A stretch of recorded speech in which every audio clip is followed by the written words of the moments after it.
Nung Clark Bubble, Rainershine versus SMB, kung nakaisang basket pa, sa kanila na sana yung league record, ano? Sino ang katri? Hindi ba si ano?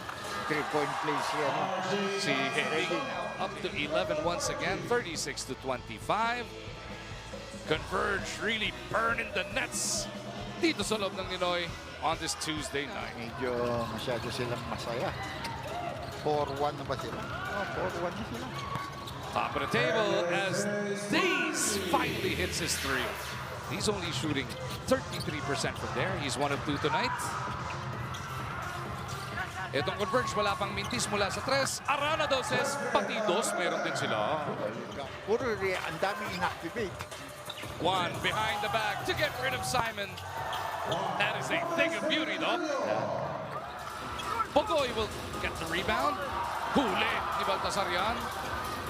Heading for 3. Napaganda pa para sa TNT. 3-point shot tuloy. Pero it's because of Pugoy. Trying to shoot for the guys in black. Open. Ferrer for 3. Punches it through. Alam natin, parang tuhod yun eh. Alam rin niya eh, nung linabas siya. Gets it back. Arana over to Policarpio. Junel misses. That's another thing that he does well. Marunong rumibang ito si Gio. Gio stop and pop. Oh! Gio Alalon making things happen. He gets it to Dave. Naibigyan rin sa ilalim. Saktong-sakto, parang nilagay para kay Gio Alalon yan. And this 13-0 run will give TNT their first taste of the lead. Foul yun. Franklin is clipped.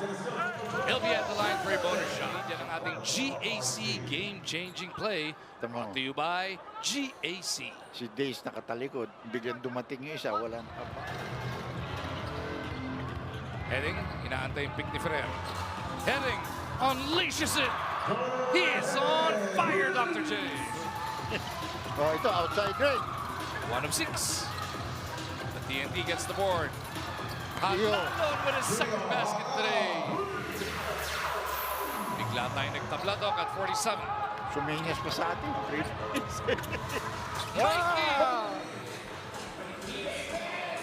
Mikey and Jordan going at each other. Mintis this time, Abueva kinalawit pa yung board. And really pushing it up. Abueva making the tropang 5G look like pylons.